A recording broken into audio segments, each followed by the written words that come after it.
नमस्कार दोस्तों। चलिए आज हम लोग फिर उपस्थित हो रहे हैं आचार्य रामचंद्र शुक्ल जी के इतिहास के साथ, जिसके अंतर्गत हम लोग पूर्व मध्यकाल या भक्ति काल देखेंगे। आदिकाल हम लोग पिछले वीडियो में कवर कर चुके हैं। अब यहाँ से जो है भक्ति काल स्टार्ट हो रहा है। इन्होंने समय दिया है भक्ति काल का समय सीमा संवत 1375 से 1700 विक्रमी। समय है भक्ति काल का 1375 से 1700 विक्रमी। पहले प्रकरण की हम बात करें, फर्स्ट प्रकरण की अगर हम बात करें तो पहला प्रकरण है भक्ति काल में, जिसका नाम होगा सामान्य परिचय। तो सबसे पहले हम लोग भक्ति काल में सामान्य परिचय देखेंगे।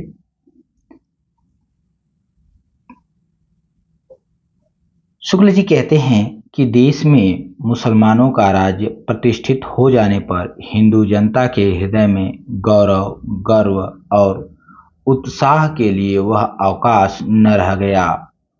उसके सामने ही उसके देव मंदिर गिराए जाते थे, देव मूर्तियां तोड़ी जाती थी और पूज्य पुरुषों का अपमान होता था और वे कुछ भी नहीं कर सकते थे।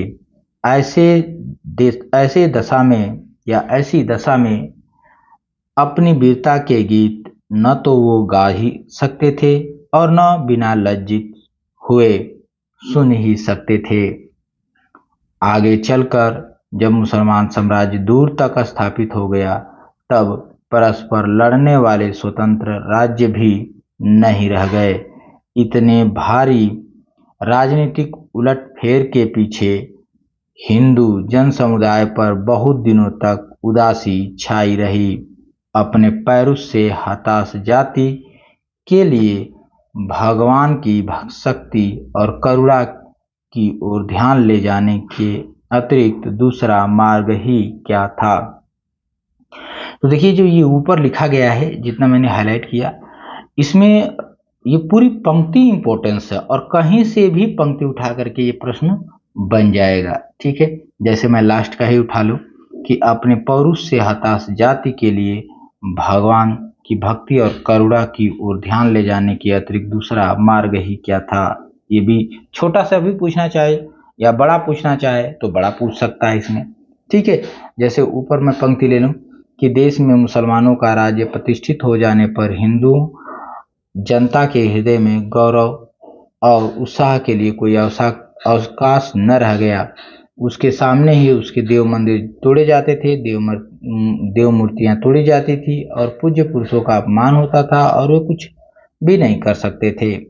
ऐसी दशा में अपनी वीरता के गीत वे न तो गा सकते थे और न ही बिना लज्जित हुए सुन सकते थे। आगे चलकर जब मुसलमान साम्राज्य दूर तक स्थापित हो गया, तब परस्पर लड़ने वाले स्वतंत्र राज्य भी न रह गए। इतने भारी राजनीतिक उलटफेर के पीछे हिंदू जन समुदाय पर बहुत दिनों तक उदासी छाई रही। तो इस प्रकार से देखें तो पूरी लाइन इंपॉर्टेंस है। यहाँ से कथन बन सकते हैं, बड़ा कथन, छोटा कथन, दोनों बन जाता है। अब आते हैं, आगे बढ़ते हैं। शुक्ल जी कहते हैं, यह तो हुई राजनीतिक परिस्थितियां, अब धार्मिक स्थितियां देखिए। आदिकाल के अंतर्गत यह दिखाया जा चुका है कि किस प्रकार वज्रयानी, सिद्ध, कपालिक आदि देश के पूर्वी भागों में नाथपंथी जोगी पश्चिमी भागों में रमते चले आ रहे थे। इसी बात से इसका अनुमान हो सकता है कि सामान्य जनता की धर्म भावना इतनी दबती जा रही थी, उसका हृदय धर्म से कितना दूर हटता चला जा रहा था। आगे शुक्ल जी लिखते हैं कि धर्म का प्रवाह कर्म, ज्ञान और शक्ति, इन तीनों धाराओं में चलता है। तो प्रश्न बन सकता है, धर्म का प्रवाह किन धाराओं में चलता है? तो कर्म, ज्ञान और भक्ति। कह रहे हैं इन तीनों के सामंजस्य से धर्म अपनी पूर्ण सजीव दशा में रहता है। किसी एक के अभाव में वह विकलांग रहता है, कर्म के बिना वह लूला लंगड़ा और ज्ञान के बिना अंधा और भक्ति के बिना हृदय विहीन क्या निष्प्राण ही हो जाता है। ये कथन इम्पोर्टेंस से पूछा जा सकता है। आगे देखिए, शुक्ल जी कहते हैं कि ज्ञान के अधिकारी तो सामान्य सी बहुत अधिक समुन्नत और विकसित बुद्धि के कुछ थोड़े से विशिष्ट व्यक्ति ही होते हैं। कर्म और भक्ति ही सारे जन समुदाय की संपत्ति होती है।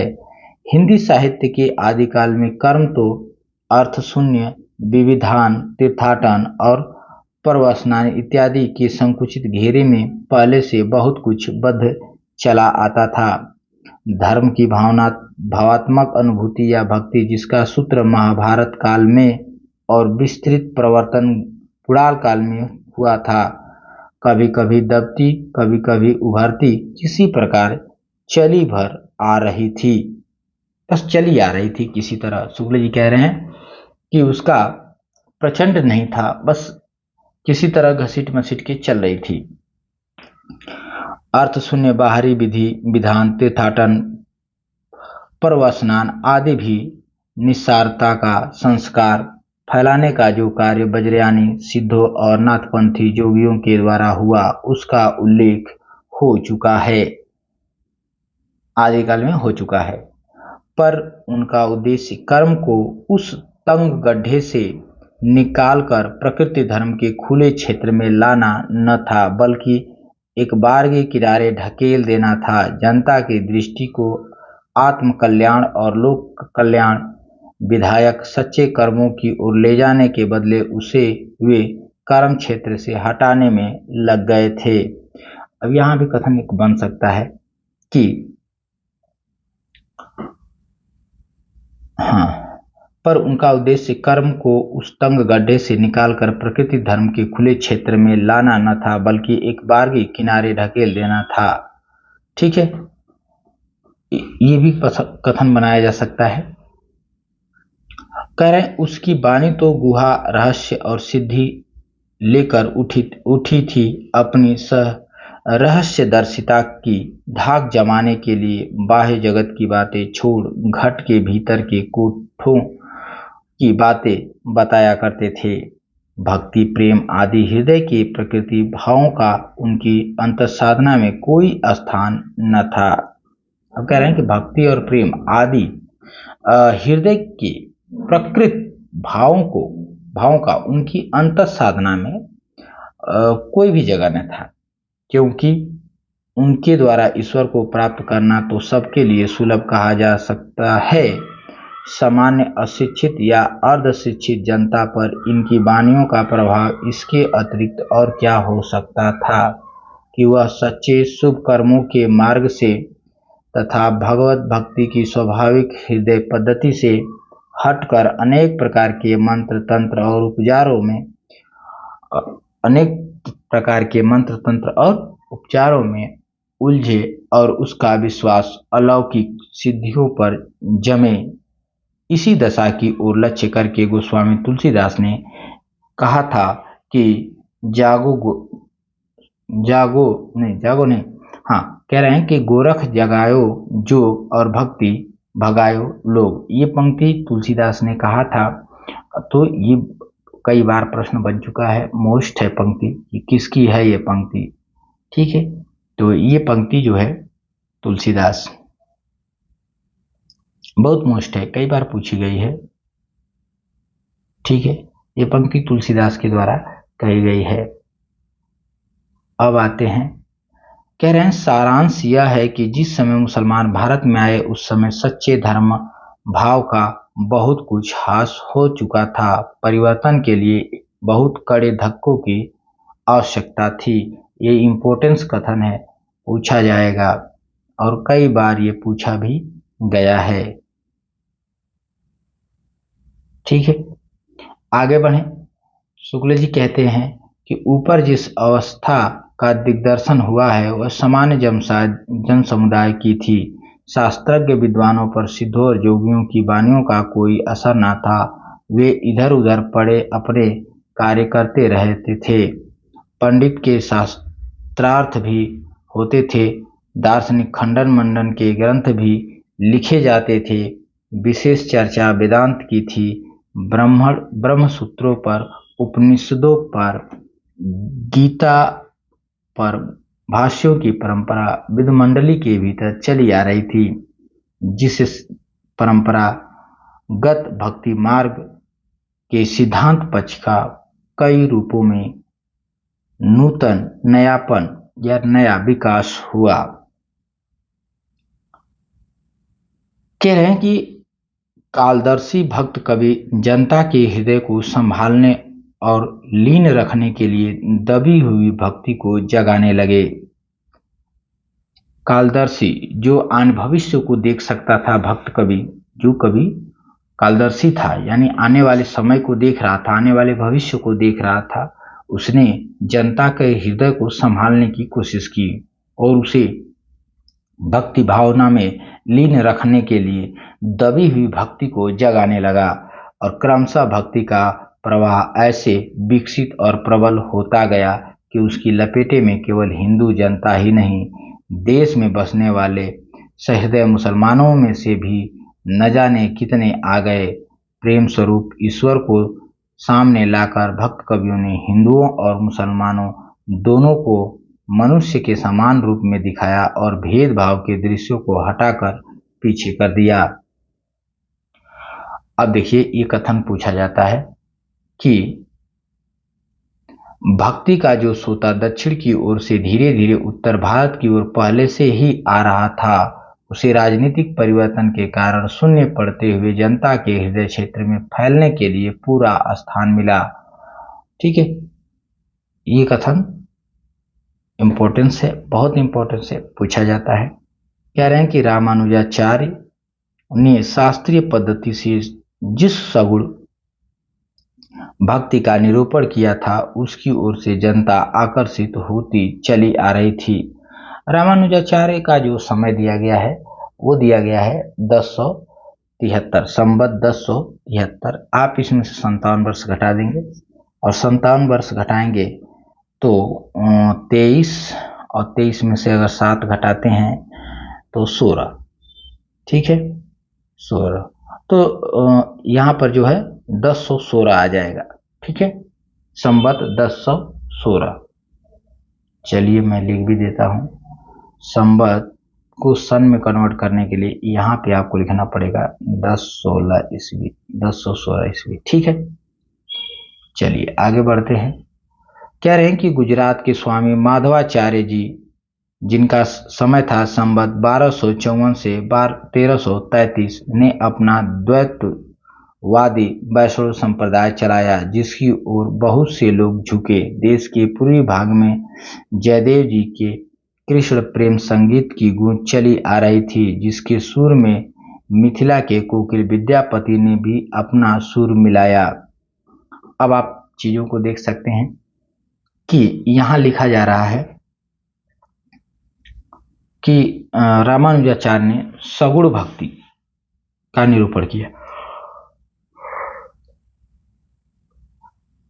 माधवाचार्य ने द्वैतवादी वैष्णव संप्रदाय चलाया, जिसकी ओर बहुत सारे लोग झुके और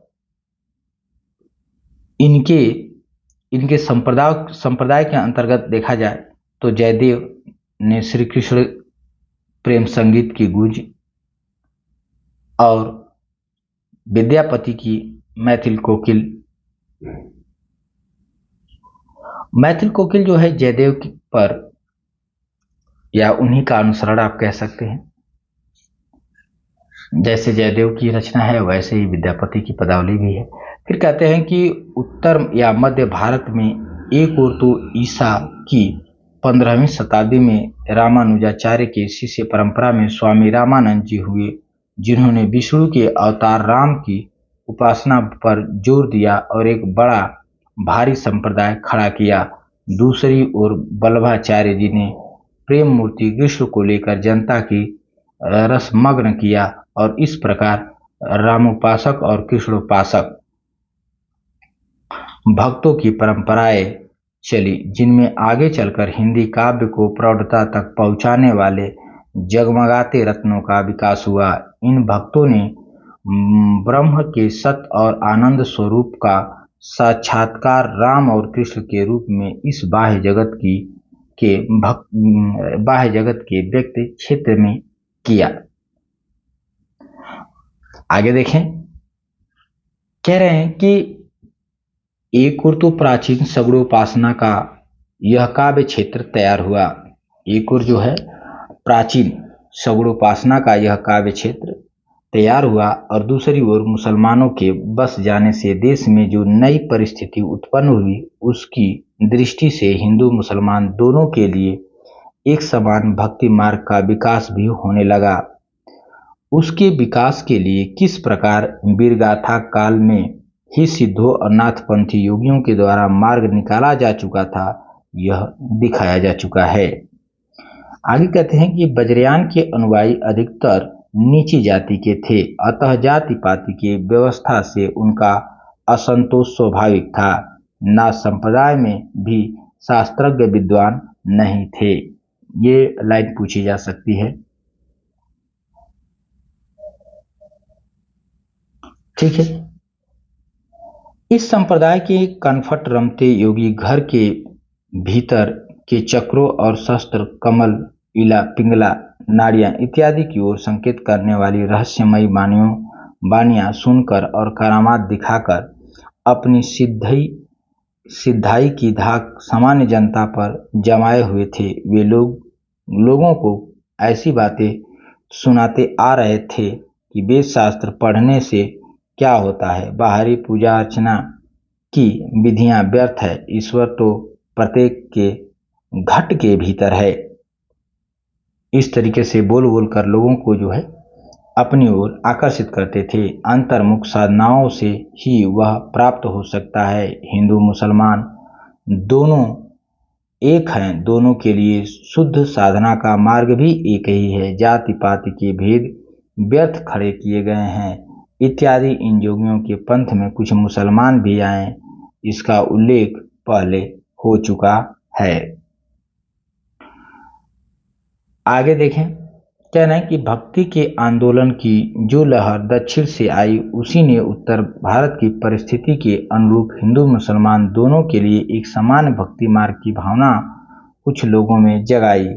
हृदय पक्ष शून्य सामान्य अंतर साधना का मार्ग निकालने का प्रयत्न नाथपंथी कर चुके थे। यह हम कह चुके हैं, पर रागात्मक तत्व से रहित साधना से ही मनुष्य की आत्मा तृप्त नहीं हो सकती। महाराष्ट्र देश के प्रसिद्ध भक्त नामदेव ने हिंदू मुसलमान दोनों के लिए एक सामान्य भक्ति मार्ग का भी आभास दिया।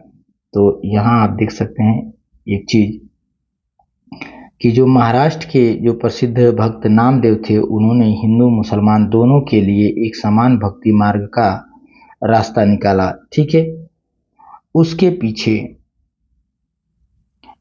पीछे कबीरदास ने विशेष तत्परता के साथ एक व्यवस्थित रूप में यह मार्ग निर्गुण पंथ के नाम से चलाया। जैसा कि पहले कहा जा चुका है कि कबीर के लिए नाथपंथी योगी बहुत कुछ रास्ता निकाल चुके थे।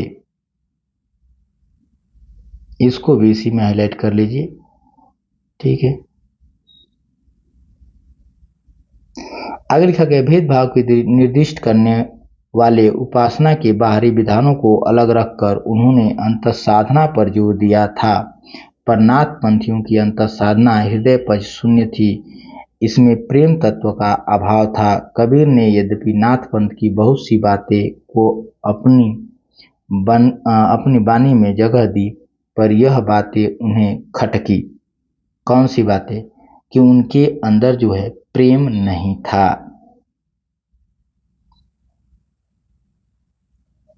इसे भी आप हाईलाइट करेंगे, बहुत मोस्ट है ये भी।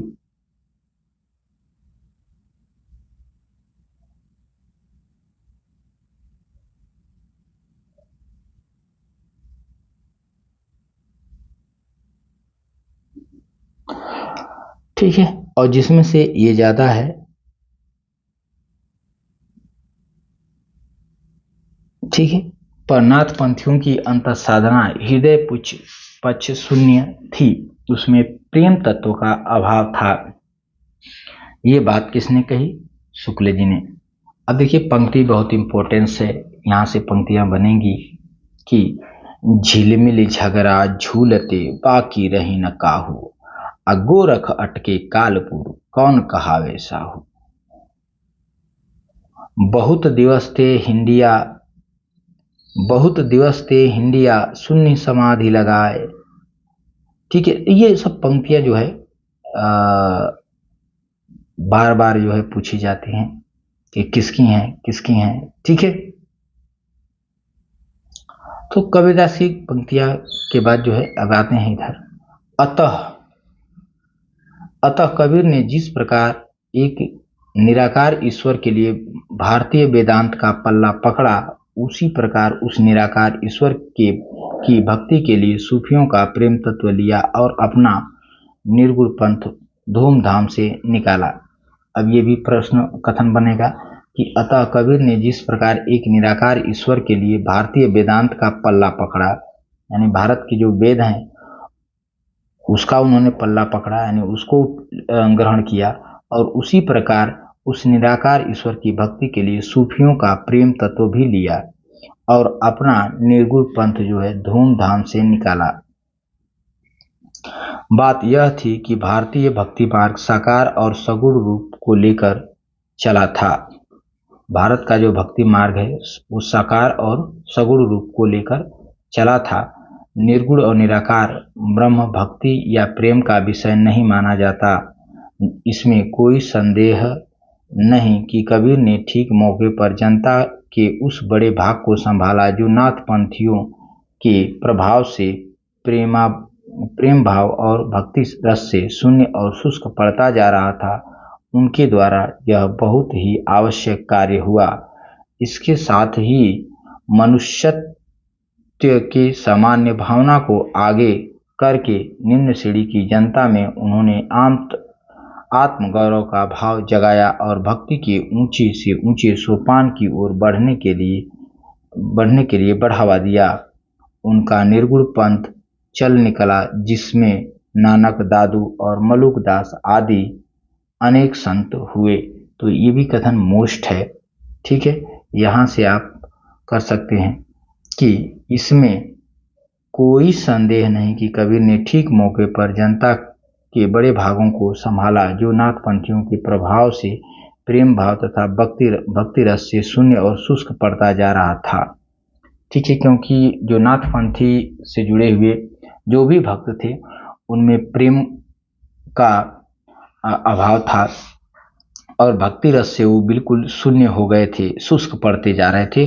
उनको कबीर ने ठीक मौके पर आकर के संभाल लिया और कह रहे हैं कि उनके द्वारा यह बहुत ही आवश्यक कार्य हुआ।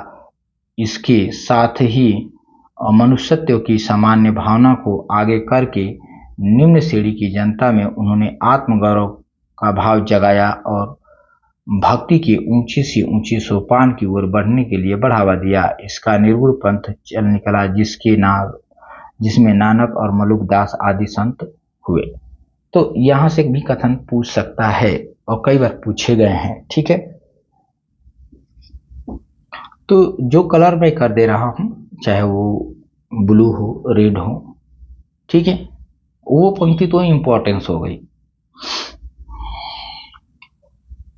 आइए आगे बढ़ते हैं। कबीर तथा अन्य निर्गुण पंथी संतों के द्वारा अंत साधना में रागात्मक भक्ति और ज्ञान का योग तो हुआ, पर कर्म की दशा वही रही जो नाथ पंथियों के यहाँ थी। इन संतों के ईश्वर ज्ञान स्वरूप और प्रेम स्वरूप ही रहे, धर्म स्वरूप न हो पाए। ईश्वर के धर्म स्वरूप को लेकर, उस स्वरूप को लेकर जिसकी रमणीय अभिव्यक्ति लोक की रक्षा और रंजन में होती है, प्राचीन वैष्णव भक्ति मार्ग की राम भक्ति शाखा उठी और कृष्ण भक्ति शाखा केवल प्रेम रूप ही लेकर नई उमंग से फैली। यहाँ पर एक बात की ओर ध्यान दिला देना आवश्यक प्रतीत होता है। शुक्ल जी कहते हैं यहाँ पर एक बात को याद दिला देना आवश्यक लगता है कि साधना के जो 3 अवयव हैं, साधना के, अब ये हाईलाइट कर देता हूँ, साधना के जो 3 अवयव कर्म और ज्ञान और भक्ति कहे गए हैं, वे सब काल पाकर दोषग्रस्त हो सकते हैं। कर्म अर्थ शून्य विधि विधानों से निकम्मा हो सकता है और ज्ञान रहस्य और गुह्या की भावना से पाखंडपूर्ण हो सकता है और भक्ति इंद्रिय भोग की वासना से कलुषित हो सकती है। भक्ति की निष्पत्ति श्रद्धा और प्रेम के योग से होती है।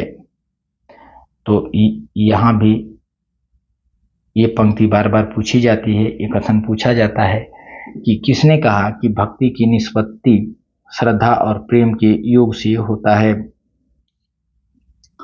आगे कहते हैं कि जहाँ श्रद्धा या पूज्य बुद्धि का अवयव जिसका लगाव धर्म से होता है उसको छोड़कर केवल प्रेम लक्षणा भक्ति ली जाएगी, वहाँ वह अवश्य विलासिता से ग्रस्त हो जाएगी। यानी श्री कृष्ण भक्ति शाखा के बारे में ये बात कहते हैं। फिर आगे बढ़ रहे हैं, कह रहे हैं कि इस दृष्टि से यदि हम देखें तो कबीर का ज्ञान पक्ष तो रहस्य और गुह्या की भावना से विकृत मिलेगा, पर सूफियों से जो प्रेम तत्व उन्होंने लिया, सूफियों की यहाँ चाहे काम वासनाग्रस्त हो पर निर्गुण पंथ में अविकृत रहा, यह निसंदेह प्रशंसा की बात है। वैष्णवों की कृष्ण भक्ति शाखा ने केवल प्रेम लक्षणा भक्ति ली, फल यह हुआ कि उसने अश्लील विलासिता की प्रवृत्ति जगाई। ये भी आपको मैं हाईलाइट कर देता हूं कि वैष्णव की कृष्ण भक्ति शाखा ने केवल प्रेम लक्षणा भक्ति ली, फल यह हुआ कि उसने अश्लील विलासिता की प्रवृत्ति को जगा दी। ठीक है,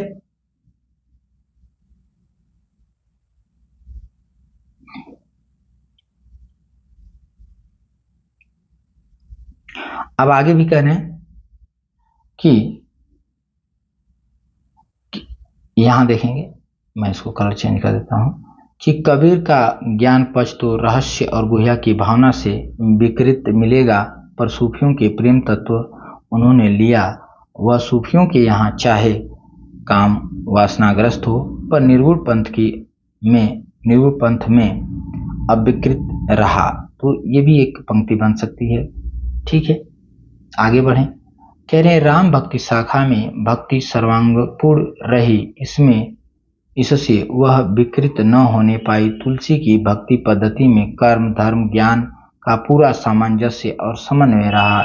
इधर आजकल अलबत्त कुछ लोगों ने कृष्ण भक्ति शाखा के अनुकरण पर उसमें भी माधुर्य भाव का गुह्य रहस्य घुसाने का उद्योग है, जिससे सखी संप्रदाय निकल पड़े और राम की भी तिरछी चितवन और बाकी अदा के गीत भी गाए जाने लगे।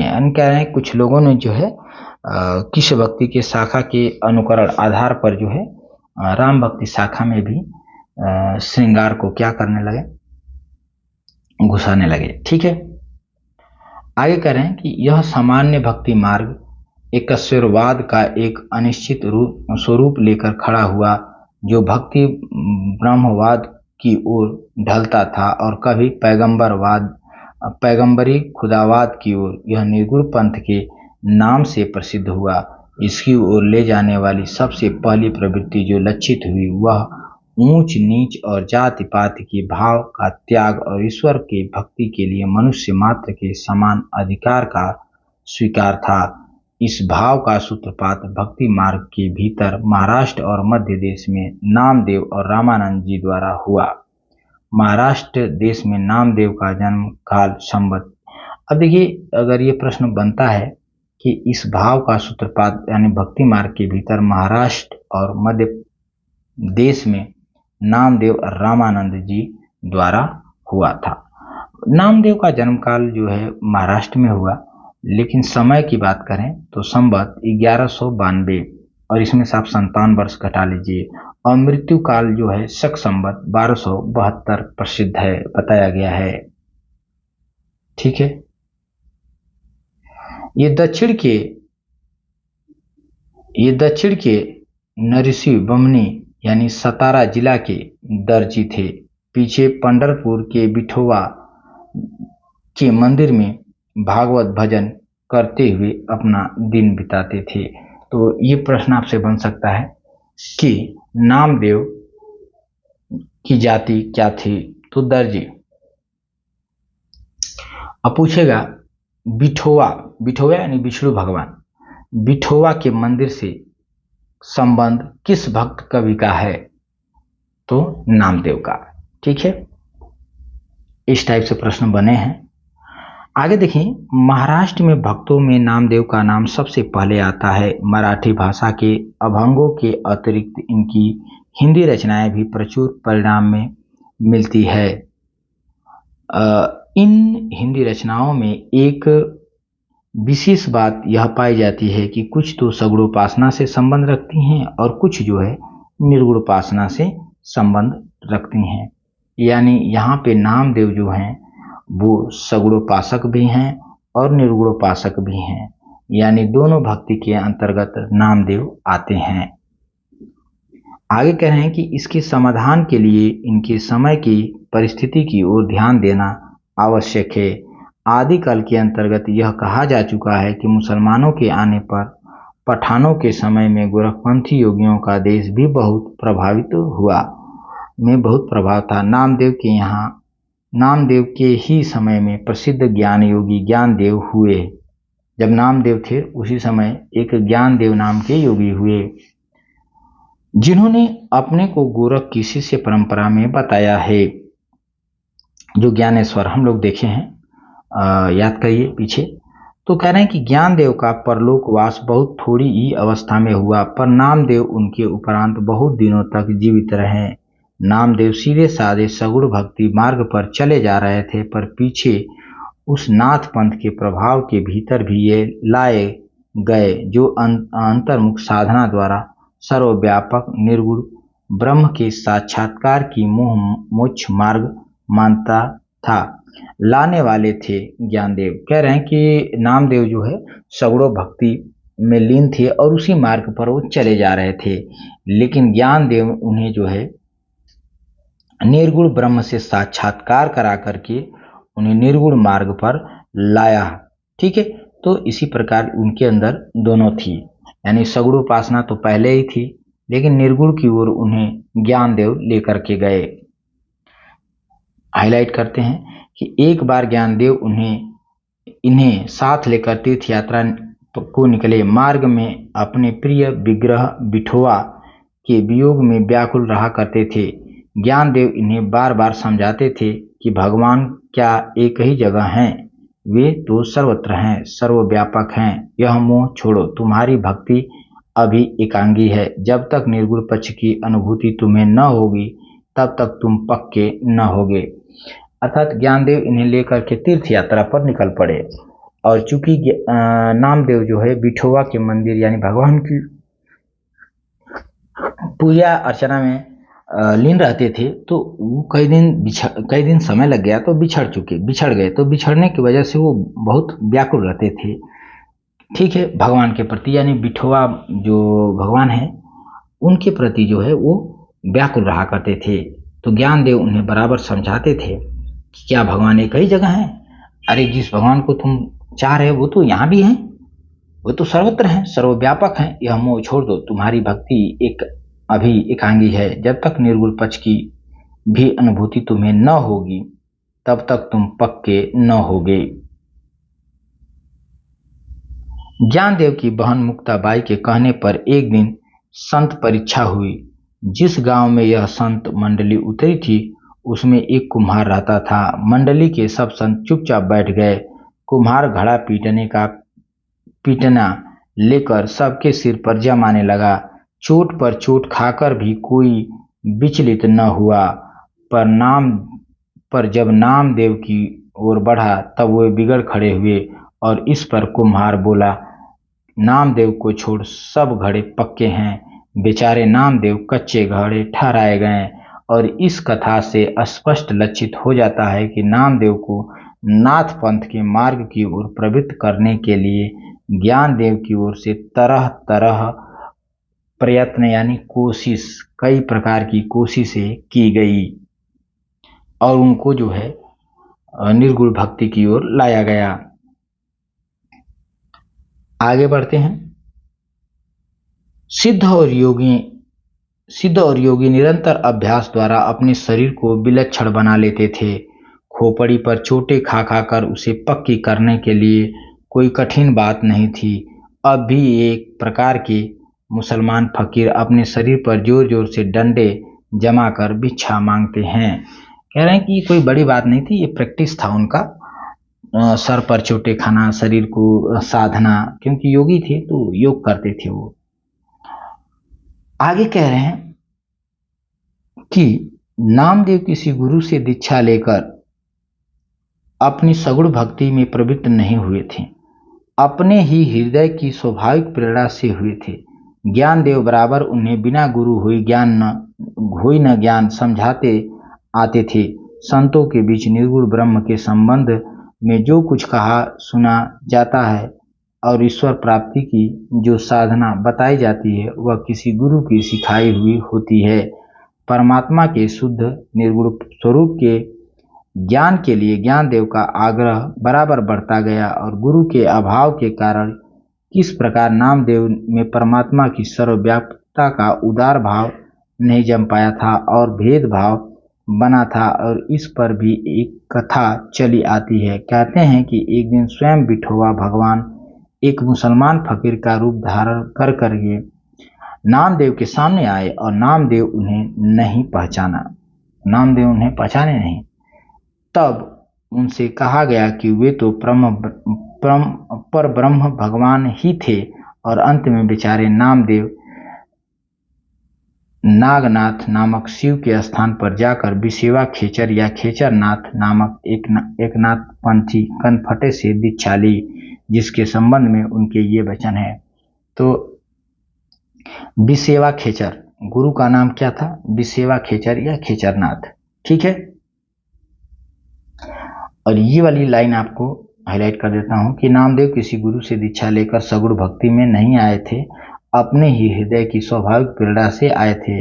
और ज्ञानदेव उन्हें बराबर ये कहते थे कि गुरु बिन गुरु होई न ज्ञान, ठीक है, ये चीजें उनको समझाते आ रहे थे। तो ये पंक्ति भी पूछी जा सकती है। अब देखिए नामदेव के कुछ पंक्तियां यहाँ पर दी जा रही है कि मन मेरी सुई तन मेरा धागा, खेचर जी के चरण पर नाम सिपी लागा। ये मोस्ट पंक्ति हो गई।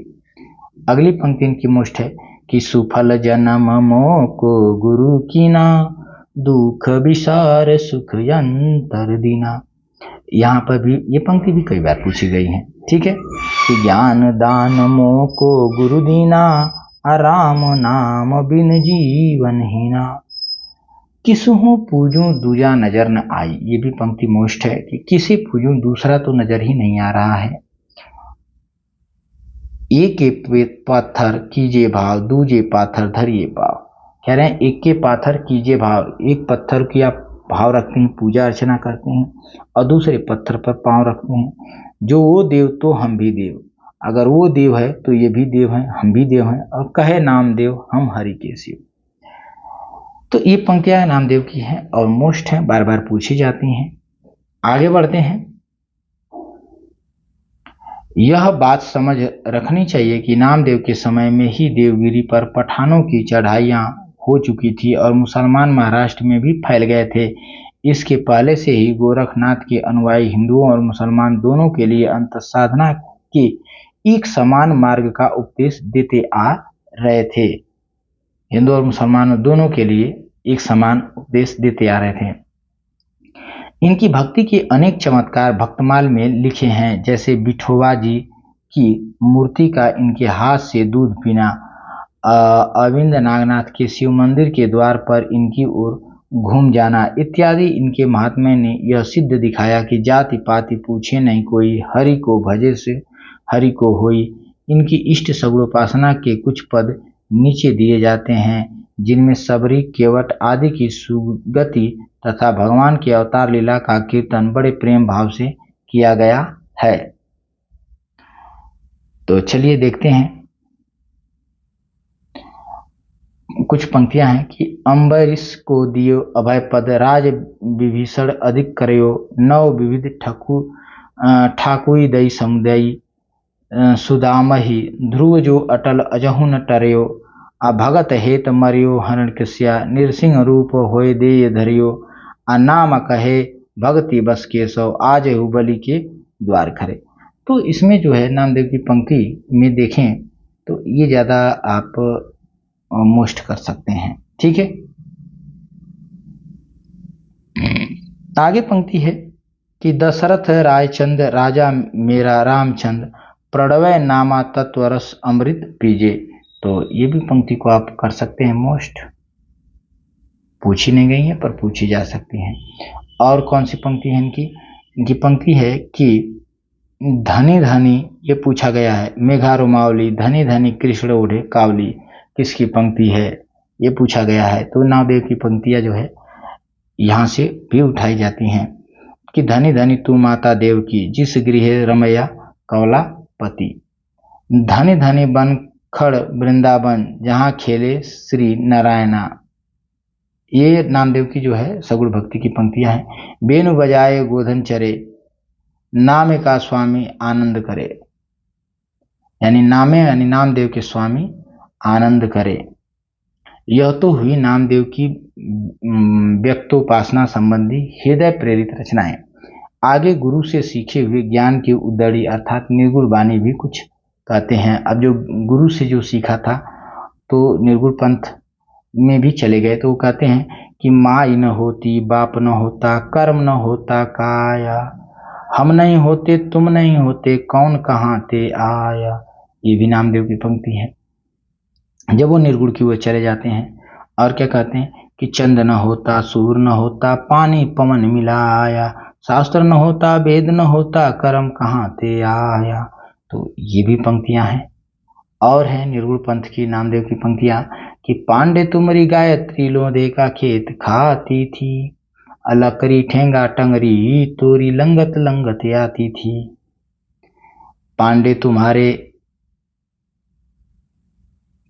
तुम्हारे महादेव धौल बलद चढ़ा आवत देखा था, पांडे तुम्हारा रामचंद्र सो भी आवत देखा था। रावण सेती सरबर होई घर की जो गमाई थी, हिंदू अंधा तुर्को काना दुओ ते ज्ञानी सयाना। और आगे ये पंक्ति मुष्ट है कि हिंदू पूजे देहरा, मुसलमान मस्जिद, नामा सोई सो बिया, जहां देहरा ना मस्जिद। ठीक है,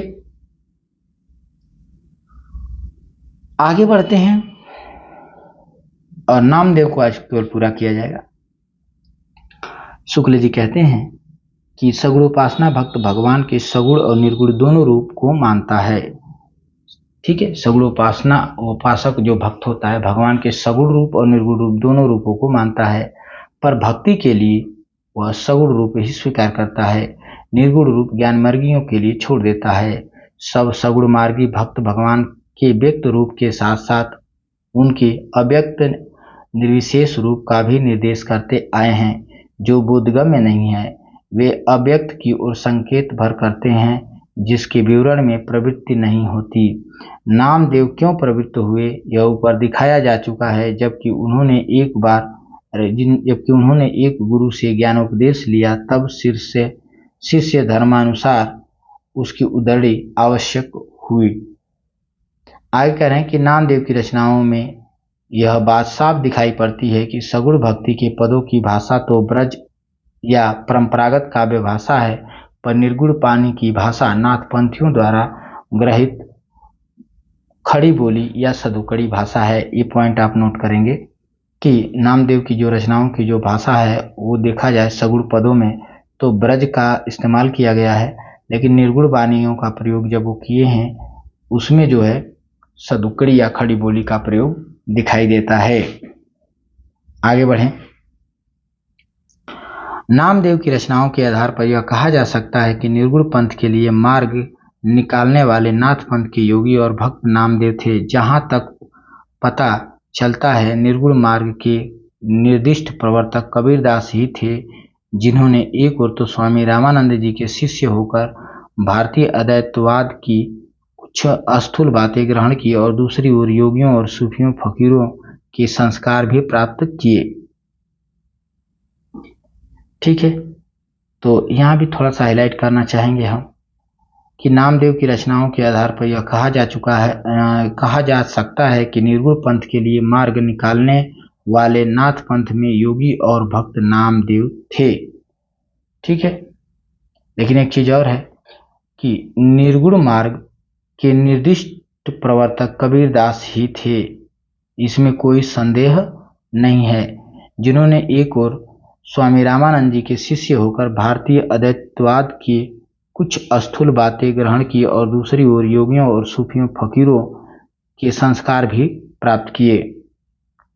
आगे कह रहा है कि वैष्णव से उन्होंने अहिंसावाद और प्रपत्तिवाद लिए, इसी से उनके तथा निर्गुणवाद मिले।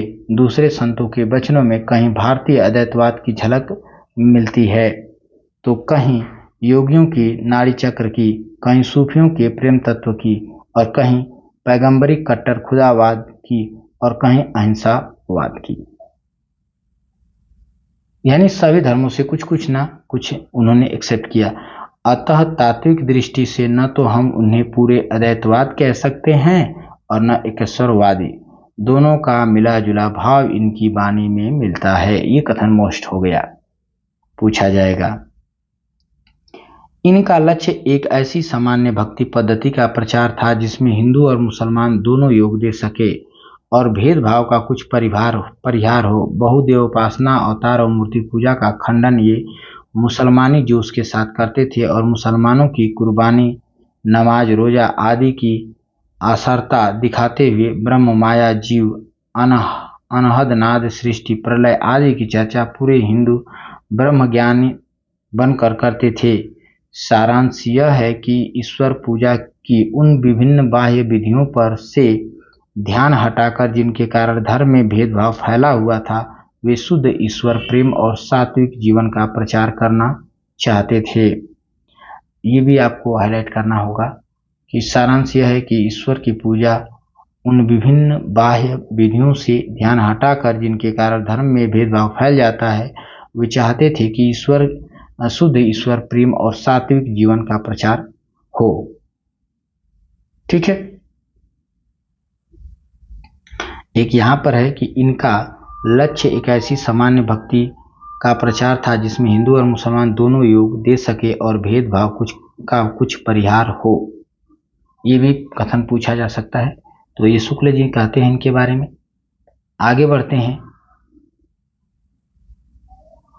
इस प्रकार देश में सगुण और निर्गुण के नाम से भक्ति काव्य की दो धाराएं विक्रम की 15वीं शताब्दी के अंतिम भाग से लेकर 17वीं शताब्दी के अंत तक समानांतर चलती रही। कितनी धाराएं? तो भक्ति काल की दो धाराएं। कह रहे हैं भक्ति के उत्थान काल के भीतर हिंदी भाषा की कुछ विस्तृत रचना पहले कबीर ही की मिलती है। अतः पहले निर्गुण मत के संतों का उल्लेख उचित ठहरता है। यह निर्गुण धारा दो शाखाओं में विभक्त हुई, एक तो ज्ञानेश्वरी शाखा और दूसरी शुद्ध प्रेम मार्गी शाखा। तो देखिए इन्होंने बांट दिया निर्गुण भक्ति को दो भागों में, एक ज्ञानेश्वरी शाखा और दूसरी शुद्ध प्रेम मार्गी शाखा।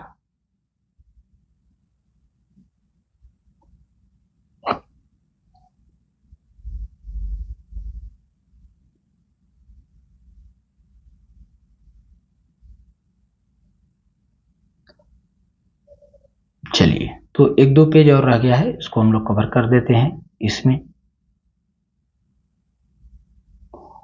कहते हैं कि पहली शाखा भारतीय ब्रह्म ज्ञान और योग साधना को लेकर तथा उसमें सूफियों के प्रेम तत्वों को मिलाकर उपासना के क्षेत्र में अग्रसर हुई और सगुण के खंडन में उसी जोश के साथ तत्पर रही जिस जोश के साथ पैगंबरी मत, बहुदेव उपासना और मूर्ति पूजा आदि के खंडन में होते हैं। इस शाखा की रचनाएं साहित्यिक नहीं, फुटकल दोहे या पदों के रूप में हैं, जिनकी भाषा और शैली अधिकतर अव्यवस्थित और उटपटांग है। तो इस शाखा के ये हाईलाइट कर देता हूँ, फुटकल दोहे और पदों में है, यानी संत निर्गुण भक्ति शाखा की बात कर रहे हैं। इसमें रचनाएं साहित्यिक नहीं है, ठीक है, फुटकल दोहों के रूप में या पदों के रूप में मिलती हैं, जिनकी भाषा और शैली अधिकतर अव्यवस्थित और उटपटांग है। आगे लिखते हैं कि कबीर आदि दो एक प्रतिभांसपन संतों को छोड़ दिया जाए तो औरों में ज्ञान मार्ग की सुनी सुनाई बातें और पृष्ठपेशर तथा हठयोग की बातों के कुछ रूपक भद्दी तुकबंदियां हैं। भक्ति रस में मग्न करने वाली परस्ता भी बहुत कम पाई जाती है। बात यह है कि इस पंक्ति का प्रभाव शिष्ट और शिक्षित जनता पर नहीं पड़ा, क्योंकि उसके लिए न तो इस पंथ में कोई नई बात थी, न नया आकर्षण।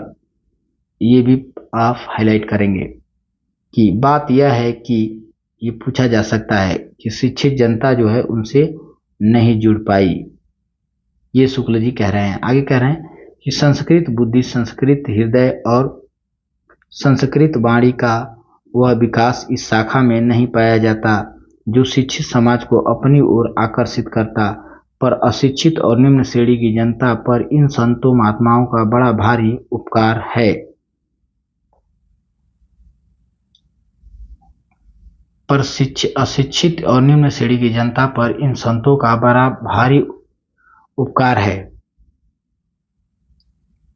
कह रहे हैं कि उच्च विषयों का कुछ आभास देकर, आचरण की शुद्धता पर जोर देकर, आडंबरों का तिरस्कार करके, आत्मगौरव का भाव उत्पन्न करके उन्होंने इसे ऊपर उठाने का अस्तुत्य प्रयत्न किया।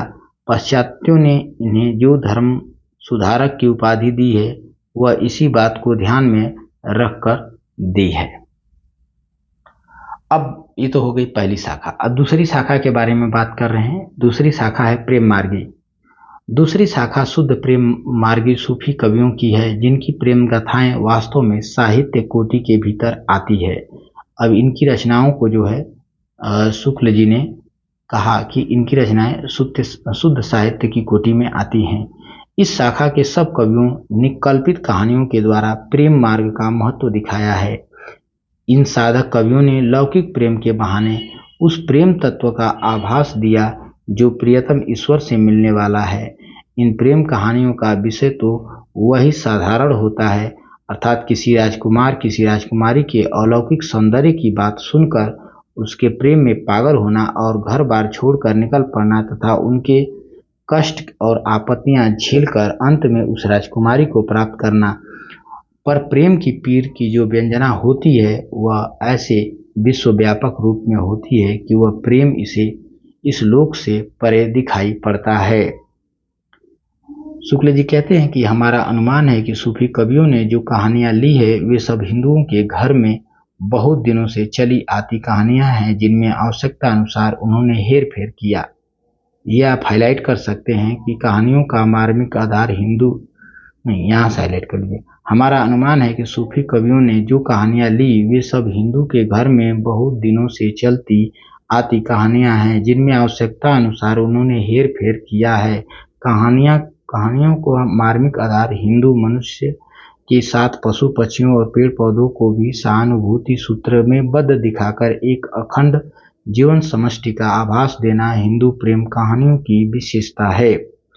आखिर में शुक्ल जी कहते हैं कि मनुष्य के घोर दुख वन के वृक्ष भी रोते हैं, पक्षी भी संदेश पहुंचाते हैं, यह बात इन कहानियों में मिलती है। तो आप देखे होंगे कि सूफी कवियों में जो है वृक्ष भी जो है संदेश पहुंचा देते हैं, पक्षी संदेश पहुंचाते हैं, बहुत कुछ कमाल करते हैं। आगे कह रहे हैं कि शिक्षितों और विद्वानों की काव्य परंपरा में यद्यपि अधिकतर आश्रयदाता राजाओं के चरित्रों और पौराणिक और ऐतिहासिक आख्यानों की प्रवृत्ति थी, पर साथ ही कल्पित कहानियों का भी चलन था। इसका पता लगता है दिल्ली के बादशाह सिकंदर, जिनका समय संवत 1546 से 1574 के समय में कवि ईश्वरदास ने सत्यवती कथा नामक एक कहानी दोहे चौपाइयों में लिखी थी। हाईलाइट कर लेंगे इस पॉइंट को कि ईश्वरदास ने सत्यवती नामक एक कहानी दोहे चौपाई में लिखी। ठीक है, दोहा चौपाई का प्रयोग करके।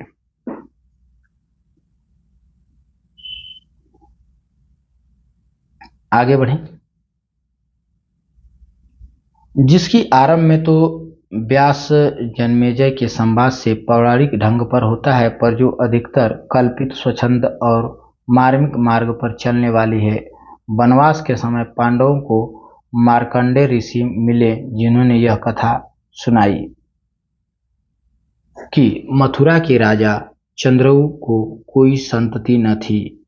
शिव की तपस्या करने पर उनके वरदान से राजा को सत्यवती नाम की एक कन्या हुई। सत्यवती नाम के, और मथुरा के राजा चंद्र उदय थे। ठीक है, कह रहे हैं कि उनको कोई संतान न थी, और जब शिव की तपस्या किए तब उन्हें एक शिव जी का वरदान मिला और राजा को जो है एक पुत्री हुई, जिसका नाम सत्यवती रखा गया। वह जब कुमारी हुई तब नित्य एक सुंदर सरोवर में स्नान करके शिव पूजन किया करती थी।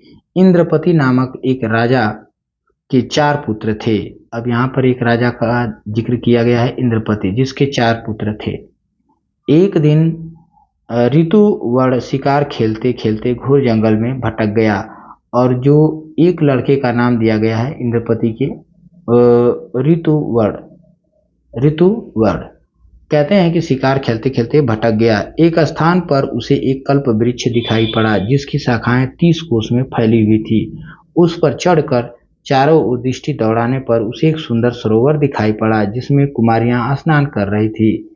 वह जब उतरकर वहां गया तो सत्यवती को देखा और उस पर मोहित हो गया। कह रहे हैं कि कन्या का मन भी उसको देखकर कुछ डोल गया, यानी वो भी उस पर मोहित होती है। ऋतुवर्ण जब उसकी ओर एकटक ताकता रह गया, तब सत्यवती को क्रोध आ गया, गुस्सा आ गया, और उसने यह कहा कि एक चित हमें चितवे, जस जोगी चित जोग, अधर्म न जानसि पापी, कहाँ से कौन तय लोग। ये पंक्ति किस रचना से है? ठीक है, तो सत्यवती कथा से है। किसने कहा है सत्यवती कथा में? ये कथन किसके द्वारा कहलवाया गया है? तो सत्यवती द्वारा। ठीक है, किसके द्वारा? सत्यवती द्वारा। और फिर शाप दे देती है कि तू कोढ़ी और व्याधिग्रस्त हो जा। ऋतुवर्ण वैसा ही हो गया और फूट फूट कर रोने लगा। रोवे व्याधि बहुत पुकारी, छोहन बिछरे रोवे सब झारी, बाघ सिंह रोवत बनि माही, रोवत पंछी बहुत ओनाही। ठीक है, तो इस प्रकार से ये सब पंक्तियां जो है सत्यवती कथा से है। तो ऊपर वाली पंक्ति बहुत मुष्ट थी। ठीक है, आगे देखें। यह व्यापक विलाप सुनकर सत्यवती उस कोढ़ी के पास जाती है। अब वो रोने लगा विलाप सुनकर, तब सत्यवती उस कोढ़ी के पास जाती है, पर वह उसे यह कहकर हटा देता है कि तुम जाओ, अपना हंसो खेलो। सत्यवती का पिता राजा एक दिन जब उधर से निकला, तब कोढ़ी के शरीर से उठी दुर्गंध से व्याकुल हो गए। सत्यवती के जब पिता उधर से गुजर रहे थे, तो जो ये कोढ़ी था, इसकी शरीर से जो दुर्गंध आ रही थी, तो उसकी वजह वो व्याकुल हो गए उसके वजह से। और घर आकर उस दुर्गंध की शांति के लिए राजा ने बहुत दान पुण्य किया। और जब राजा भोजन करने बैठे, तब उसकी कन्या वहाँ न थी। राजा कन्या के बिना भोजन ही न करता था। कन्या को बुलाने जब राजा के दूत गए, तब वह शिव की पूजा छोड़कर न आई। इस पर राजा ने क्रुद्ध होकर दूतों से कहा कि सत्यवती को जाकर उसी कोढ़ी को सौंप दो। और दूतों को वचन सुनकर कन्या नीम की टहनी लेकर उस कोढ़ी की सेवा के लिए चल पड़ी और उससे कहती है कोढ़ी से कि तो ही छोड़ी अब मैं कित जाऊं, माई बाप सौंपा तुम ठाऊं। ठीक है, तो ये पंक्ति जो है ये भी सत्यवती ने कहा है।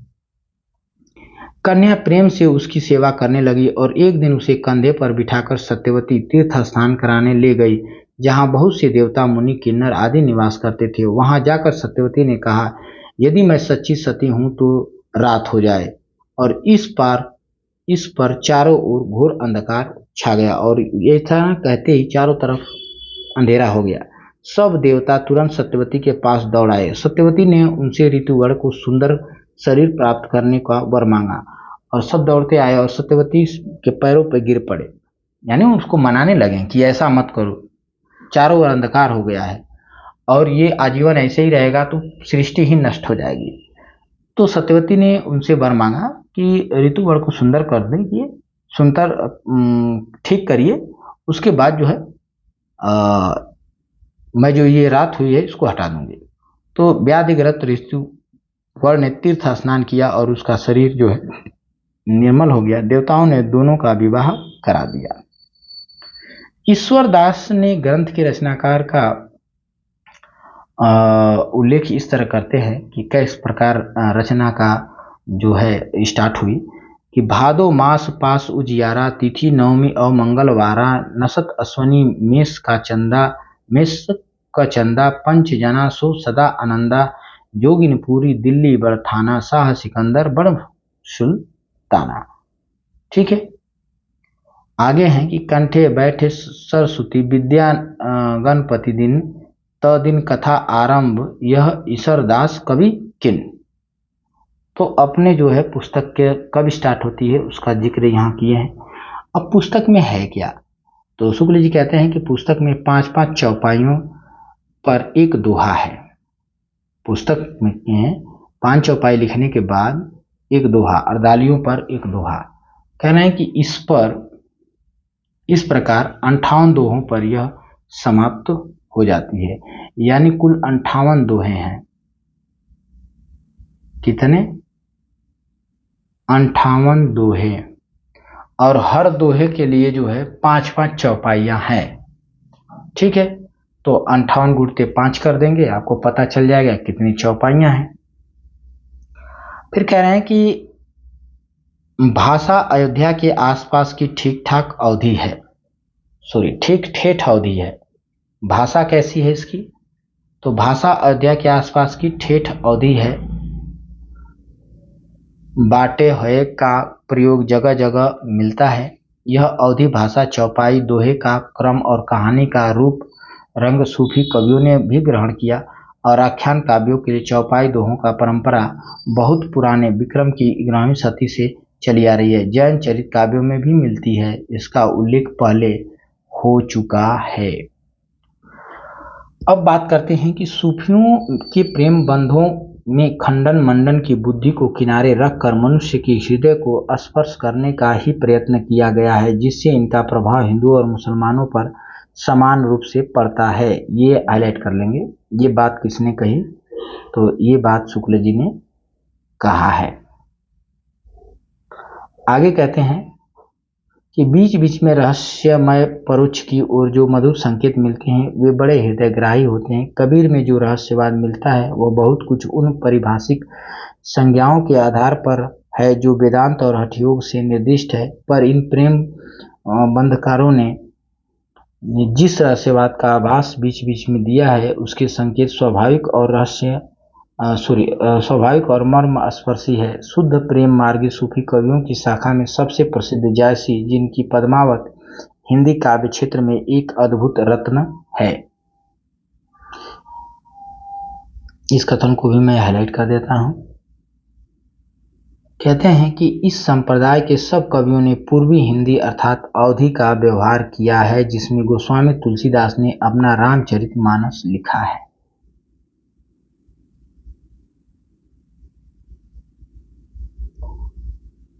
ठीक है,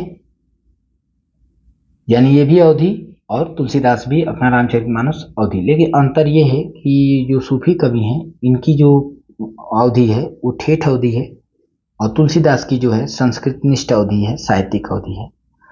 अब आगे बढ़ते हैं। अपना भावात्मक रहस्यवाद लेकर सूफी जब भारत में आए तब यहाँ उन्हें केवल साधनात्मक रहस्यवाद योगियों, रसायनियों और तांत्रिकों से में मिला। रसेश्वर दर्शन का उल्लेख सर्वदर्शन संग्रह में है। जायसी आदि सूफी कवियों ने हठयोग और रसायन की कुछ बातों को भी कहीं कहीं अपनी कहानियों में स्थान दिया। कह रहे हैं कि जैसा ऊपर कहा जा चुका है कि भक्ति के उत्थान काल के भीतर हिंदी भाषा में बहुत कुछ विस्तृत रचना पहल कबीर की ही मिलती है। अतः पहले निर्गुण संप्रदाय की ज्ञानेश्वरी शाखा का संक्षिप्त विवरण आगे दिया जाता है, जिसमें सर्वप्रथम कबीरदास जी सामने आते हैं, इसलिए सबसे पहले कबीरदास को ही पढ़ना है। अब यहाँ पर जो है सामान्य परिचय समाप्त होता है। अब हम लोग अगले वीडियो में पहुँचेंगे भक्ति काल का प्रकरण 2 और इसके अंतर्गत जो हमको मिलेगा निर्गुण धारा, और निर्गुण धारा में कौन सा धारा, तो हमको देखने को मिलेगा ज्ञानेश्वरी यानी सूफी काव्य। ठीक है, प्रकरण 2 में हमें मिलेगा निर्गुण धारा के अंतर्गत ज्ञानेश्वरी शाखा, और प्रकरण 3 में हमको मिलेगा निर्गुण धारा का सूफी संप्रदाय या फिर प्रेमाश्रयी शाखा। ठीक है, तो इस वीडियो में इतना ही। हम लोग मिलते हैं अगले वीडियो में प्रकरण 2 के साथ। तब तक के लिए आप सभी को बहुत बहुत धन्यवाद। वीडियो में जो भी आपको सुझाव देना है कमेंट के माध्यम से अवश्य दें, और यदि वीडियो आपको पसंद आता है तो लाइक शेयर जरूर करें।